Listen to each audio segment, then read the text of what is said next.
PC. ജോർജിന്റെ ജാമ്യാപേക്ഷയിൽ വിധി നാളെ. ജാമ്യം നൽകിയ തെറ്റായ സന്ദേശം നൽകുമെന്ന് പ്രോസിക്യൂഷൻ കോടതിയിൽ വാദിച്ചു. പരാതിക്കാരനും ജാമ്യാപേക്ഷ എതിർത്തു. 1 മാസം ജയിലിലിട്ടാൽ തെറ്റാവർത്തിക്കില്ല എന്ന് ഉറപ്പുണ്ടോ എന്ന് പരാതിക്കാരനോട് കോടതി ചോദിച്ചു. നാളെയാണ് പി.സി. ജോർജിന്റെ ജാമ്യാപേക്ഷയിൽ കോടതി വിധി പറയുക. ജി ശ്രീജിത്ത് ചേരുന്നുണ്ട്. ശ്രീജിത്ത്,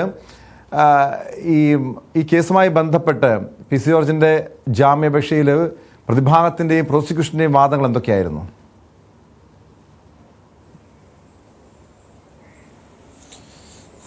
ഇന്ന് രാവിലെ മുതൽ അതിരൂക്ഷമായ വാദങ്ങളാണ് പല ഘട്ടങ്ങളായി നടന്നത്. പ്രത്യേകിച്ച് രാവിലെ ഈ കേസ് പരിഗണിച്ചപ്പോൾ തന്നെ ആശുപത്രിയിലെ മെഡിക്കൽ റിപ്പോർട്ടുകൾ ഹാജരാക്കാൻ കോടതി ആവശ്യപ്പെട്ടു. തുടർന്ന് 12:45 പരാതിക്കാരന്റെ വാദം കേട്ടത്. പി.സി. ജോർജിന് ജാമ്യം നൽകിയാൽ അത് തെറ്റായ സന്ദേശം സമൂഹത്തിൽ നൽകും. പ്രത്യേകിച്ച് ഹൈക്കോടതി വിധിയൊക്കെ ലംഘിച്ച ആളാണ് പി.സി. ജോർജ് എന്ന് പരാതിക്കാരൻ ചൂണ്ടിക്കാട്ടുന്നു. ഏതാണ്ട് 2:30 പ്രോസിക്യൂഷൻ ഹാജരാകുകയും പ്രോസിക്യൂഷന്റെ വാദമുഖങ്ങൾ നിരത്തുകയും ചെയ്തു. ഇതിനിടെ പരാതിക്കാരനും ഒപ്പം തന്നെ പി.സി. ജോർജിന്റെ അഭിഭാഷകനും ഇതിൽ സംസാരിക്കുകയും ചെയ്തിട്ടുണ്ട്, വാദങ്ങൾ അവതരിപ്പിക്കുകയും ചെയ്തിട്ടുണ്ട്. എടുത്തു പറയാനുള്ളത്,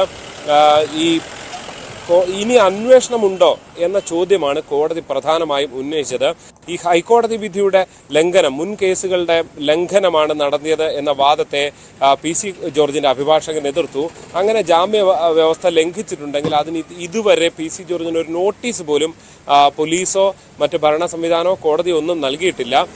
അതുകൊണ്ട് തന്നെ ജാമ്യ വ്യവസ്ഥ ലംഘിച്ചു എന്ന വാദം തെറ്റാണ് എന്ന് അദ്ദേഹം പറഞ്ഞു.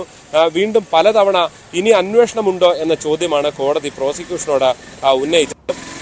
അപ്പോൾ അന്വേഷണം ബാക്കിയില്ല എന്ന നിലപാട് ഫലത്തിൽ പ്രോസിക്യൂഷൻ സ്വീകരിക്കുന്നതാണ് കോടതിയിൽ കണ്ടത്. അതായത് അതിനൊരു വ്യക്തമായ ഉത്തരം പറയാതെ മുന്നോട്ട് പോകുന്നതാണ് കണ്ടത്. ഇദ്ദേഹത്തിന് വേണ്ട ചികിത്സയെല്ലാം നൽകുന്നുണ്ട്.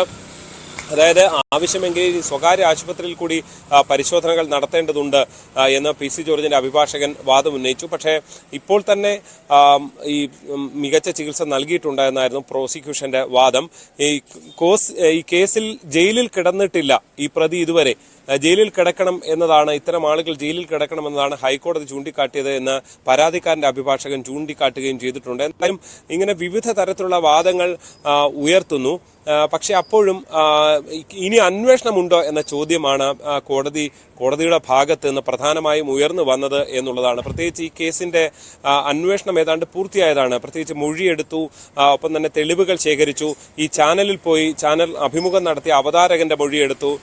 അവിടെ നിന്നുള്ള ഈ ചാനലിൽ നിന്നുള്ള ഈ വീഡിയോ ദൃശ്യം പൂർണ്ണമായും ശേഖരിച്ചു. ഇങ്ങനെ എല്ലാ നടപടികളും പൂർത്തിയായതാണ്. അതുകൊണ്ട് തന്നെ ഇതിൽ ഇനി അന്വേഷണമായി ഒന്നുമില്ല. അതുകൊണ്ട് തന്നെ പ്രതിക്ക് ജാമ്യം എന്നുള്ളത് അവകാശമാണ്. ഇനി മറ്റു വാദങ്ങൾ എന്തെങ്കിലും ഉണ്ടെങ്കിൽ അത് വിചാരണയുടെ സമയത്ത് ഈ പ്രോസിക്യൂഷനും ഒപ്പം തന്നെ പരാതിക്കാരനും ഉന്നയിക്കാമെന്നതാണ് പി.സിയുടെ അഭിഭാഷകൻ ചൂണ്ടിക്കാണിച്ചത്. എന്തായാലും ഈ വാദങ്ങളെല്ലാം കേട്ട കോടതി കേസ് വിധി പറയാൻ നാളത്തേക്ക് മാറ്റിയത്. ടോം, വ്യക്തമാണ്. ജി ശ്രീജിത്താണ് കോട്ടയത്ത് നിന്ന് വിവരങ്ങൾ നൽകിയത്. പി.സി. ജോർജിന്റെ ജാമ്യാപേക്ഷയിൽ കോടതി നാളെ വിധി പറയും.